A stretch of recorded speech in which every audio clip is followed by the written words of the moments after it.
Mišmaševci, lepo pozdravljeni. Danes se nahajamo pod Donačko goro, kjer je največji slovenski muzej na prostem. Z mano v družbi je že gospa Nives, ki nam bo povedala, kaj vse nas danes tukaj čaka. Lepo pozdravljeni. Lepo pozdravljena, Ema, in seveda vsi Mišmaševci. Prišli ste, tako kot ste rekli, pod Donačko goro v muzej na prostem in tukaj razstavljamo srednještajersko kmetijo subpanonskega tipa. Pred več kot 40 leti tukaj ni stal niti en objekt, ampak so to močvirje usušili in začeli prenašati prvo hišo. In to je bila Šmitova hiša. V njej je bil rojen pesnik in prevajalec Jože Šmit, nekaj časa pa tudi urednik revije, ki jo vi dobro poznate, in to je otroške revije Ciciban. In tako kot zlagajo otroci radi Lego kocke, so tudi to hišo najprej razstavili, vsak tram Bruno oštevilčili in pripeljali na to mesto. Potem jo pa tu zopet sestavili skupaj. Ker je brunarica, je to bilo možno. Ja? Enako so potem prestavljali tudi gospodarsko poslopje, štalunce oziroma svinjak, dvojni kozolc ali toplar, in to sedaj sestavlja to našo srednještajersko kmetijo, v kateri pa sodi še štepih na čapljo. Štepih na čapljo pa pomeni, da je vodnjak, ki je podoben čaplji. Bom kasneje tudi pokazala, kako se dvigne vedro iz vodnjaka. Muzej ima pa tudi dva objekta, ki sta bolj obrtniške narave, kovačijo in pa trgovino z mešanim blagom. Kaj vse lahko torej delamo v tem muzeju? Tako lahko se sprehodite, si ogledate te objekte, ampak naš namen pa je bil ne, da samo ohranjamo ljudsko arhitekturo, temveč da tudi ljudem in seveda otrokom prikažemo dediščino. In z našimi delavnicami, ki se imenujejo Okusimo dediščino, vsak na svoj lasten način okuša dediščino. Na svoj način, to je pomembno. No, tudi jaz bom šla danes na te delavnice. Katera bo prva? Najprej boš obiskala gospo Brigito, našo gospodinjo, in skupaj z njo boste delali žulike. Komaj čakam, kar greva. Prav.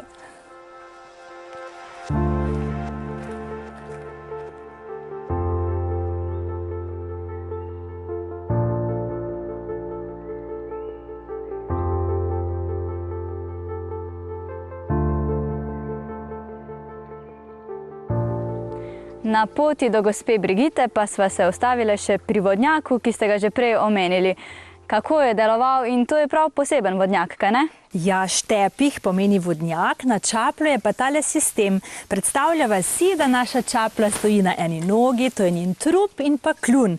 Na repu je pa kamen, ki predstavlja protiutež temu vedru vode, ki so ga ravno kar izvlekli iz vodnjaka. Pa je težko povleči polno vedro vode?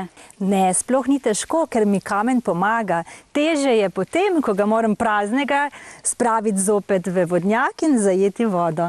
Kam pa gre voda, ki je zdaj v njem? Tukaj je korito, kamor so pripeljali napajati živino, ali pa perice so prihajale sem prat. Takole varnostni zatič odstranim in vodo izlijem v vodnjak. Tako. Lahko poskusim še jaz? Seveda. Najprej bova dali dol, te pa da vidimo, kako si močna. Tako pa res ni tako lahko. To ni lahko. Zdaj pa zajameš vodo. Počakamo, da je vedro polno. No, zdaj pa pokaži svoje moči. Pa je res, gre kar samo. Takole. Odlično. Poskusi, kako hladna je voda. O, pa je res. Veš, tu notri so dali stekleničke in pijačo ohladili, namesto hladilnika. Torej včasih niso imeli hladilnikov, tako kot danes? Ne, ne. Ni bilo elektrike. Še tole odstranimo, kaj ne? Tako. In sedaj zlijeva vodo. Ja.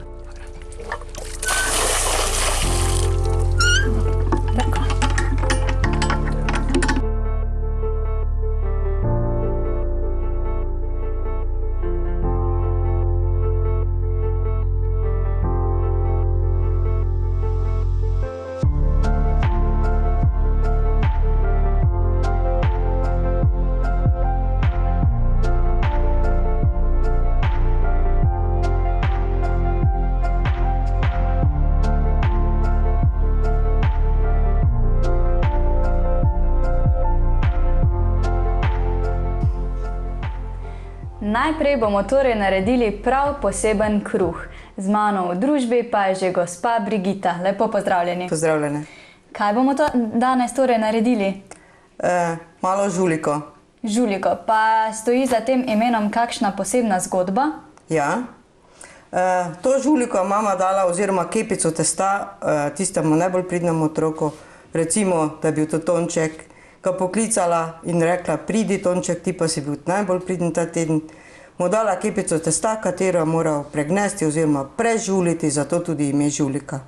In kako se je tega lotil? Takole mu mama dala kepico testa, preden je dala kruh v peč.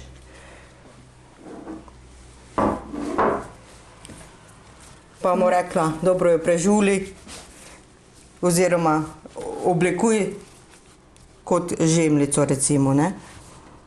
Takole. Tako da je kar hitro naredil. Ja, svoj kruhek. Delam prav. Ja. Imam pa pripomočke. Aha. Lahko je tudi križ kraš, recimo zdaj, če je več otrok. Ali karkoli. Tako, da so si potem razdelili. Ja. Takole. In žulika je narejena. Ja. Pa je lahko žulika tudi kakšne druge oblike? Seveda. Kaj bomo naredili? Bomo naredile kitko. Pa je za to potrebno kaj vaje? Ali Ja. ni tako težko? Nekaj že. Po moki se preveč ne sme povaljati, zato ker potem drsi. Je to ponavadi delala mama ali so tudi otroci znali? Ja, tudi otroci. Tako, in potem pletemo tako kot kitko iz las. Ja.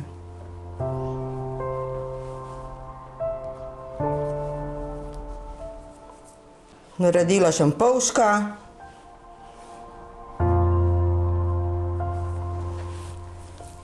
Pa lahko še recimo srčaka.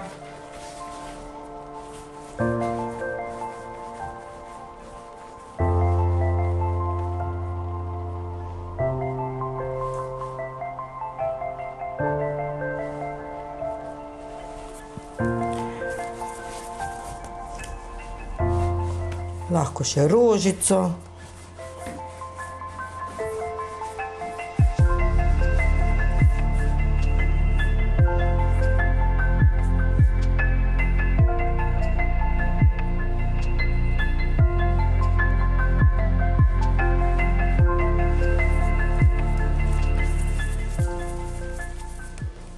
Lahko tudi potkev, recimo, je čisto lahka.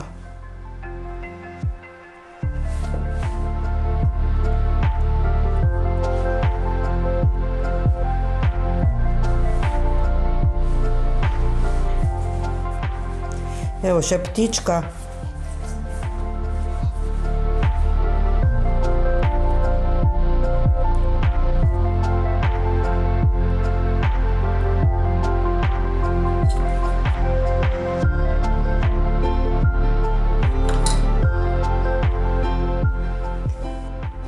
Tako, mišmaševci, videli smo, kaj vse lahko izdelamo iz testa. Kam pa gre to zdaj? To pa zdaj gre v pečico. Peče se na 200 stopinjah, 20 minut. Tako, in 10 ohlaja. In potem lahko pomalicamo. Ja.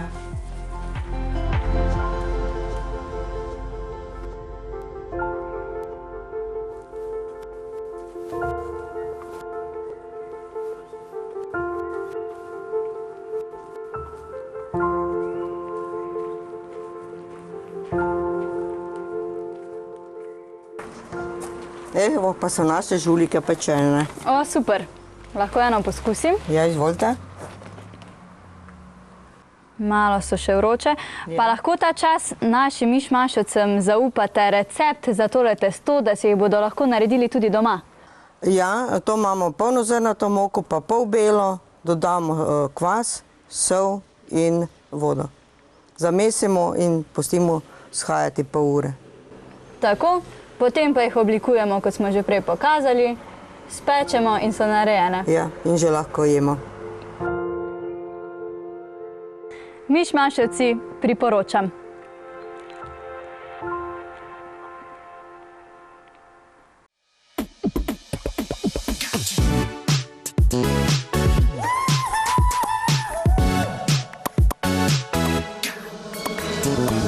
Poslušam Moskvo, sprašujem se, kaj danes z mano narobe je. Nič mi ne paše, rad žural bi, ne najdem pesmi, ki me zbudi. Zaprejam R&B, še to ne paše mi, YouTube daj predlog ti. Tudi hit mi ne diši, to zadane me, ko spomnim na to. Zapojem si to pesem in pol takoj sem srečen. Ne morem biti več rečen, lahko samo še plešem. Zapojem si to pesem in pol takoj sem srečen. Ne morem biti več rečen, zato je moja dobe muske je oh my god. Brez pasi žvižgam za moj komad. Zdaj ful sem happy, ker song imam. Ko ga zapojem, še zdrav zaplesat znam. Se svet se zdaj vrti, ta piče pa še ni. Ko vem, kaj zdaj sledi, to ni R&B, to simple pesem je. Melodija, ki vsakič zažge. Zapojem si to pesem in pol takoj sem srečen. Ne morem biti več rečen, lahko samo še plešem. Zapojem si to pesem in pol takoj sem srečen. Ne morem biti več rečen, zato je moja Ladies and gentlemen.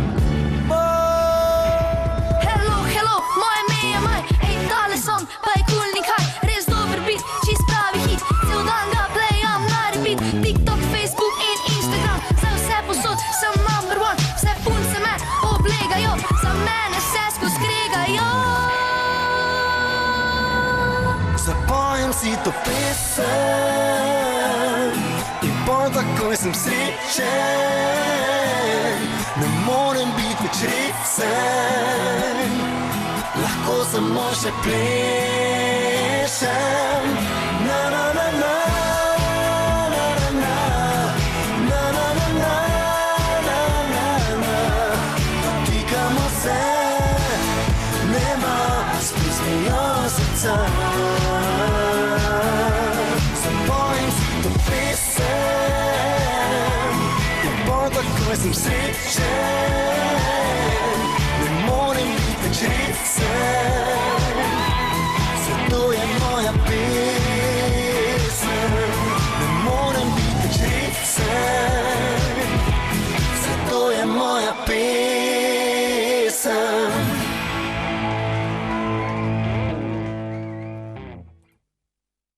Mišmaševci, jaz sem že pod brajdo, pred mano pa je kar nekaj zanimivih glasbil, ki jih danes ne vidimo več velikokrat.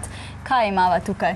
Ja, imava haloške trstenke, narejene so iz trstike, takole zazvenijo.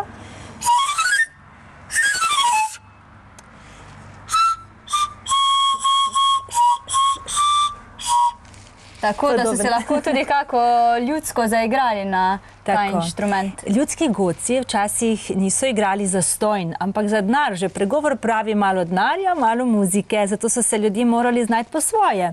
In gotovo so imeli kakšen bršljanov list, ki je v bližini in so lahko zaigrali, ali pa glavnik, lesen glavnik, če so dali papirček in zaigrali.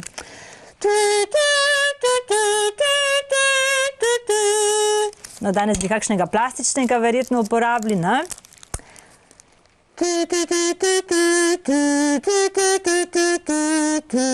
In tako naprej. Tako da lahko naši mišmašeci to poskusijo tudi doma, kaj ne? Seveda.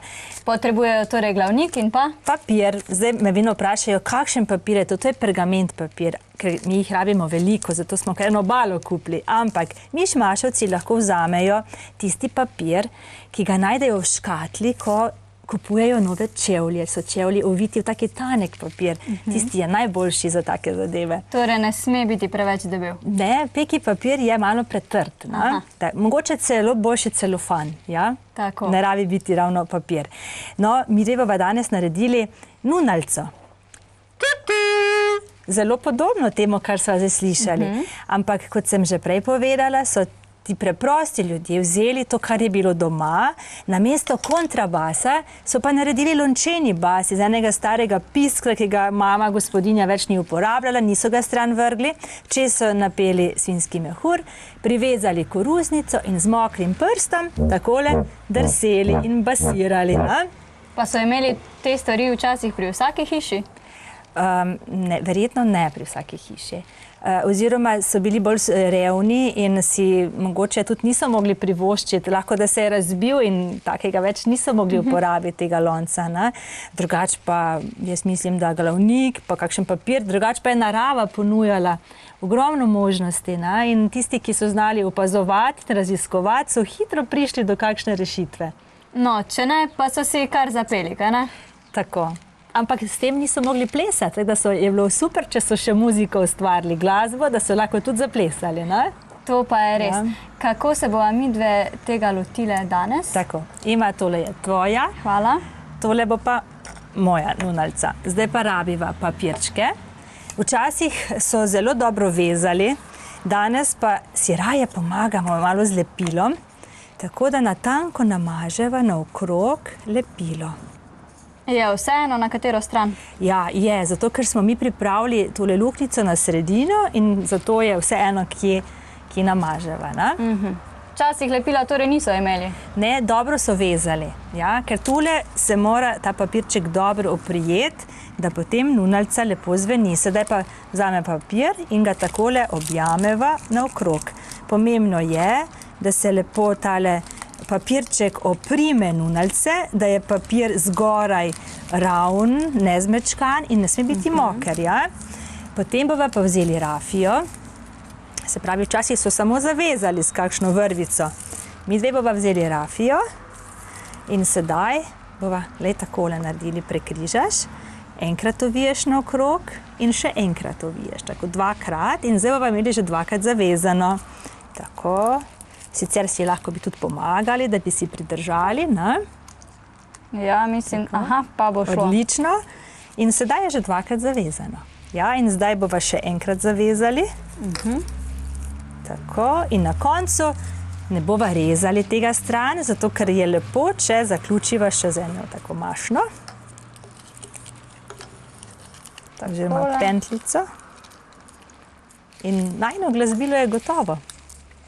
Moje še ni, bo pa vsak čas. Vidim, da ste vi že kar spretni v tem izdelovanju. Ja, kar nekaj smo že naredili. Takole odlično. Pa sem tudi jaz. No, zdaj pa v tole luknjico ne smemo pihati, zato ker se nič ne zgodi. Spustimo glas, da najin glas potuje do tega papirčka, do te membrane in se tukaj odbije. Tutu. Odlično. No, zdaj pa poskusiva zaigrati eno pesmico. Katero si bova zbrali? Eno ljudsko. Tako. Ki jo obede poznava. Mi se imamo radi, recimo. Lahko. Dobro.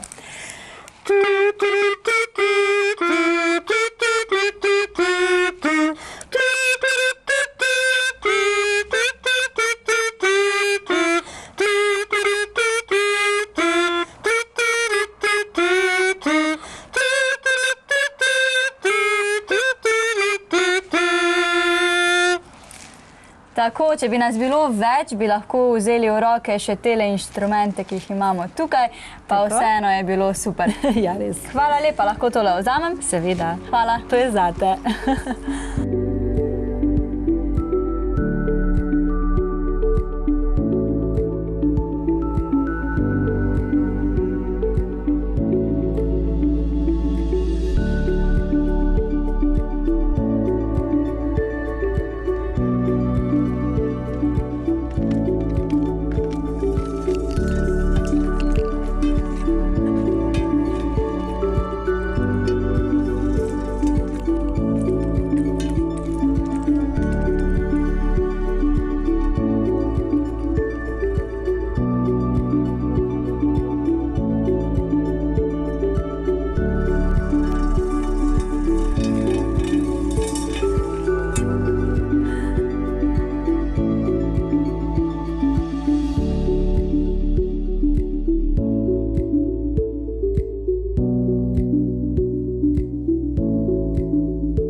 smo že pri kovaču.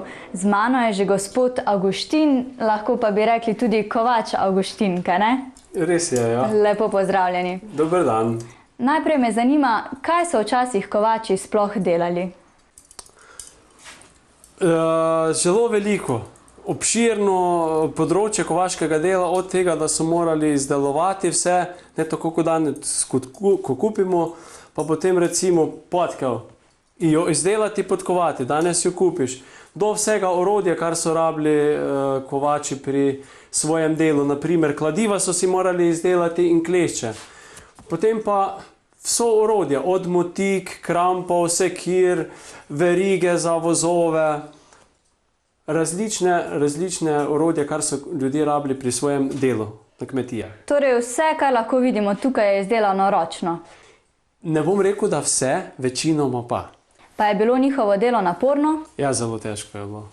No, že prej ste omenili, da danes lahko vse stvari kupimo v trgovini, tudi žeblje, ki pa jih bomo danes naredili sami, kaj ne? Seveda. Kje se bomo tega lotili? Ja, najprej se moramo meha lotiti, da se sploh ogenj zažari. Če železo ni vroče, se ne da kovati. In kako meh deluje? Ja, primeš takole za ročko in začneš poganjati. Lahko poskusim? Kar izvolite. Izgleda kar enostavno, pa verjamem, da če so morali tole delati cel dan, ni bilo tako. Ja, od jutra do večera. Zdaj poleti so zelo dolgi dnevi, je bilo zvečer kar naporno. Po zimi so bili pa krajši, ker tukaj nimamo elektrike, delali so samo pri dnevni svetlobi. Tako, včasih ni bilo tako kot danes, ko imamo lučika, ne? Kje pa? In kako potem začnemo? Najprej moramo pogledati, če je to segreto. Malo še. Železo mora imeti okrog 1000 stopinj, da se ga da potem oblikovati. Od 800 recimo naprej. Pa do 1000, 1100, dokler se nam ne začne taliti, potem pa začnemo ga lepo oblikovati. Pa je ponavadi v takšni delavnici delalo več ljudi skupaj? Tukaj recimo, tukaj lahko prišel pomočnik ali kakšen vajenec, ki se je učil pri kovaču. Drugače pa tukaj imamo samo eno nakovalo. Tukaj je težje delati več, razen če je mogoče eden tukaj delal, drugi je bil zunaj pa podkoval, ne? Da sta bila dva. Tako da je tudi en zmogel vse delati, meh, pa potem... Seveda. Zdaj, če je sam delal, je imel en pripomoček še. Lahko si je pomagal takole, da je tole naredil in je poganjal z nogami. Ta čas so malo roke počivale. Tako da je bilo malo lažje. Je bilo dosti lažje. No, pa dobro je, ker so se morale roke tudi spočiti, da je lahko potem delo naprej, kaj ne? Seveda. No, zdaj pa to bo. To je sedaj dovolj vroče, da se ga da oblikovati.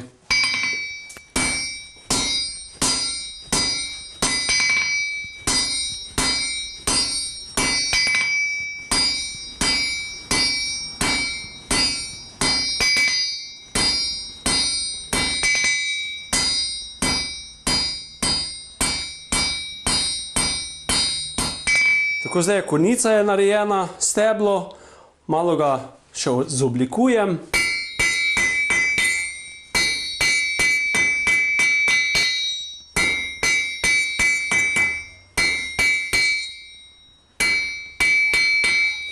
Tako zdaj pa je pripravljen za kapco. Da še kapco naredim, malo ga še segrejem, da se ga bo dalo lažje odsekati in potem pride še kapca. Pa je bilo kovaško delo nevarno? Seveda je tudi iskre, recimo iskra ti lahko poškoduje, ti v obraz skoči ali pa naprimer opeče se lahko, železo 800 ali pa še več stopinj, sigurno pusti neke posledice. Tako da moramo biti pri tem delu previdni. Zelo.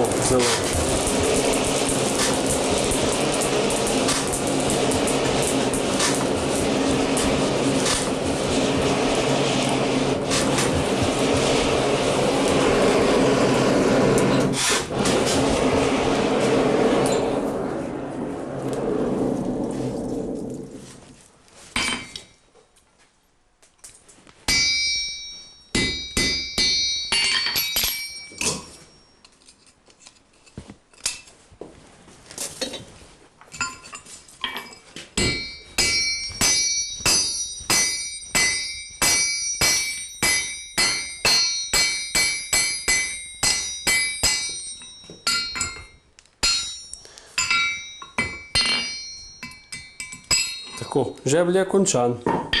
Torej so imeli veliko orodij, s katerimi so si pomagali, tudi do takšnega malega žeblja. Ja, tudi klešče je dobro, če imaš. Ker namreč to zdaj ne zgleda več vroče, ampak če ga damo v vodo, je pa zelo vroče.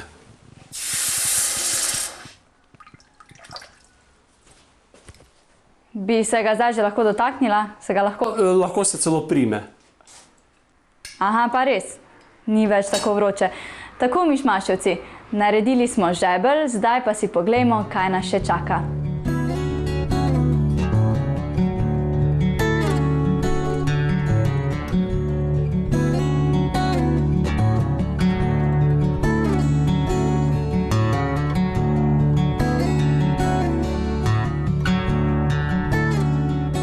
Tako, zdaj pa sva na balkonu viničarske hiše.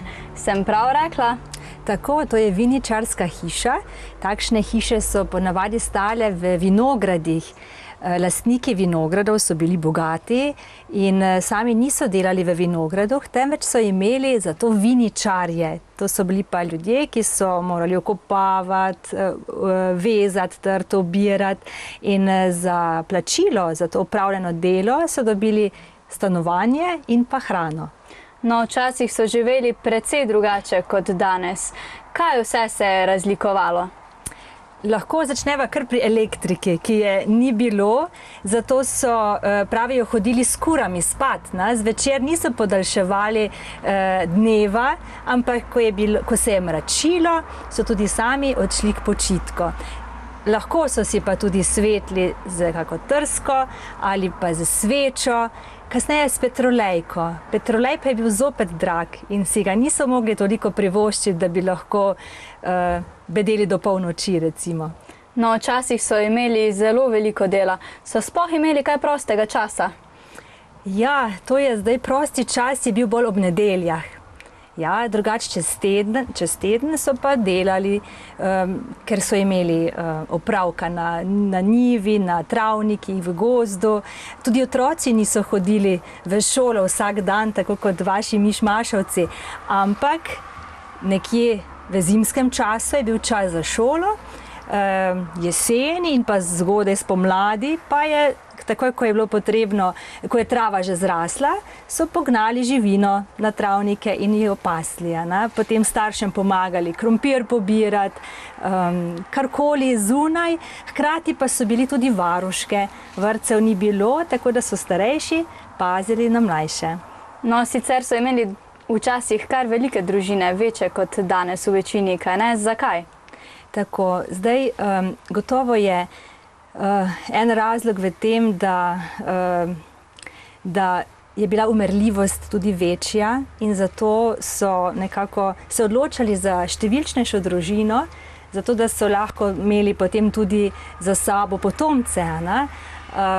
Je pa res, da so take številčne družine tudi veliko jedle, kar je pomenilo, da je bilo potrebno tudi vse te otroke kruhu spraviti, tako kot se reče, in tako kot smo že danes slišali, da žulike so pekli enkrat na teden, oziroma kruh enkrat na teden, in da ta kruh je bil tudi zaklenjen, zato ker je mama razdelila, da je bilo kruha za cel teden. Prej sva govorili o prostem času. Kaj pa so takrat sploh delali? Računalnikov in telefonov verjetno niso imeli. Ja, otroci so hitro se zaigrali. Od tega, da so se lovili okrog hiše, skrivali, potem hodulje, na hoduljah so hodili, pognali kolo, razne mline igre so se šli, izdelovali glasbila, to, kar sva tudi že danes delali in ustvarjali. Ni jim bilo dolg čas. Najbolj je bilo pa seveda krasno, ko so preživljali večere skupaj v družinskem krogu ob peči, ker je babica tudi kakšno zgodbo pripovedovala. Tako da včasih, ko pridejo otroci k nam, jim povem, da je to dnevna soba, tista hiša, in da tu notre ni televizorja. Pa najprej rečejo, gotovo jim je bilo dolg časa. Ko se pa začnemo pogovarjati, kako so preživljali ta skupni čas, na koncu ugotovimo, da so se imeli prav luštno. No, tudi notranjost hiše je bila drugačna. Si jo lahko greva pogledati? Seveda, pojdiva.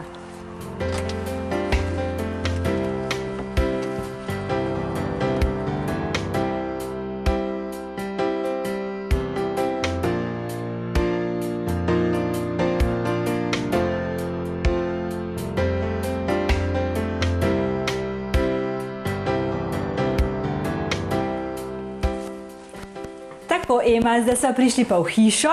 To je osrednji prostor te Šmitove hiše. In tukaj je bila spalnica, jedilnica, otroška soba, kopalnica, pa tudi dnevna soba. Sicer pa ima hiša še črno kuhinjo, dekliško sobo ali hiško, hramucl in tukaj zadaj še je štibelc, manjša sobica, kjer so spali stari starši. Torej je bilo skoraj da vse v enem prostoru. Tukaj lahko rečeva vse na enem mestu. Tako, vidiš, v kotu so imeli takšno posodo iz gline, v kateri so se umivali, vodo je bilo pa treba prinesti z vodnjaka in jo potem na peči ali pa v peči zagret. No, prej sva povedali, da so bile družine kar številčne. Kje pa so vsi spali? Ja, ata pa mama sta spala tukaj. Zipka je za najmlajšega, potem malo večji otroci so spali na peči, ob peči, tudi v kakšnem predalu, ki so ga zvečer odprli in pripravili tako posteljo. V štibelcu sta spala stara starša, kot sem že rekla, lahko pa tudi otroci v toblu ali tafelbetu. Fantje po 12 letih so pa morali spati ven na šupo, dekleta so pa ostala v dekliški sobi. In da so starši slišali, kdaj gre katero dekle ven in da se vrne, so tista vrata zelo škripajoča. No, tukaj pa vidim neke številke in en prav poseben znak. Kaj je to? Ko je tesar hišo dokončal, je izrezljal letnico in tudi rozeto. Seveda, takrat, ko mu je kmet poravnal vse obveznosti. 1816. leta je bila hiša postavljena in plačena in ta znak se imenuje rozeta. Ljudje so pa verjeli, da jih ta znak tudi varuje pred nesrečami, zli duhovi in da jim prinaša blagostanje. Če nisi dolžen, je prav prijetno, ne?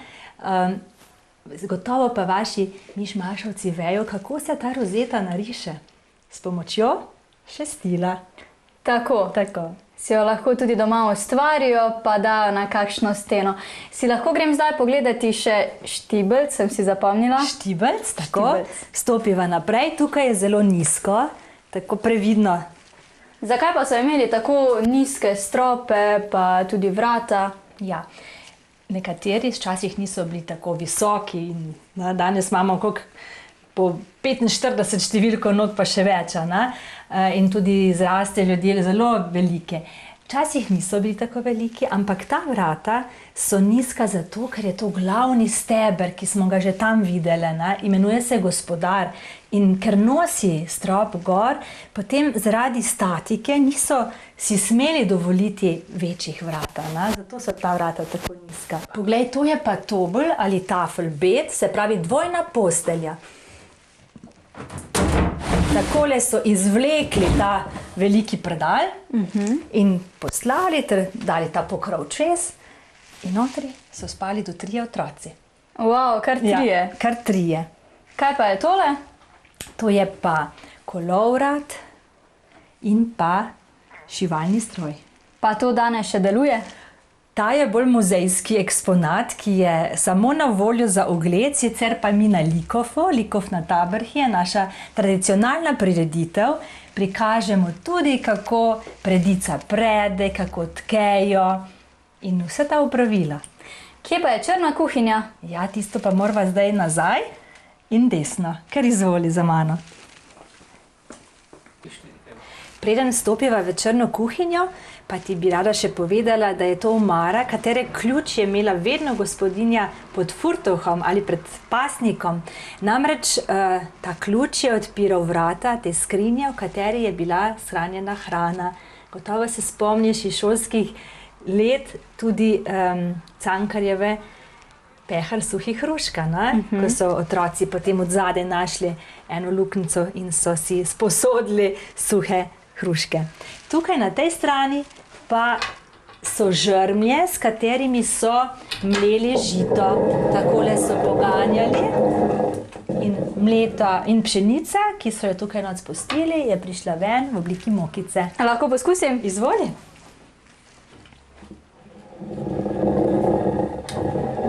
Kdo pa je to delal? Gospodinja, tudi otroci, starejši. Ampak si predstavljaš, da bi danes si zamislila, da bi jedla polento? Kako to zgleda? Greš v omaro, si vzameš ven polento, že pripravljeno, ampak takrat ni bilo temu tako, so mogli najprej zamleti in šele potem kuhati. Seveda pa še zakuriti v peč prej, Tako, greva zdaj v črno kuhinjo.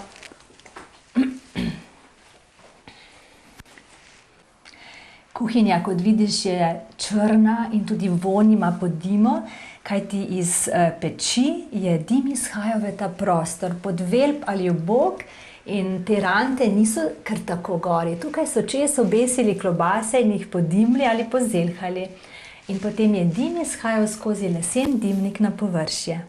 V takšni črni kuhinji je imela gospodinja težke razmere, kadilo se je, slabo se je videlo in pravijo, to mi je pa enkrat ena obiskovalka povedala, da nič od tega ni bilo tako težkega kot to, kadar ni imela kaj dati v pisker oziroma v lonec, in torej, ker je bilo pomanjkanje hrane. To je bilo nekaj najtežjega. To je torej črna kuhinja, Mišmaševci, tam pa sem videla še eno sobo, v kateri bi bila jaz, ker sem dekle. Pa gremo pogledat, če vrata res tako škripajo. Tako, kot sva že prej povedali, je bilo to zato, da so slišali, če so dekleta kam odšla. Poglejmo, kako je to zvenelo.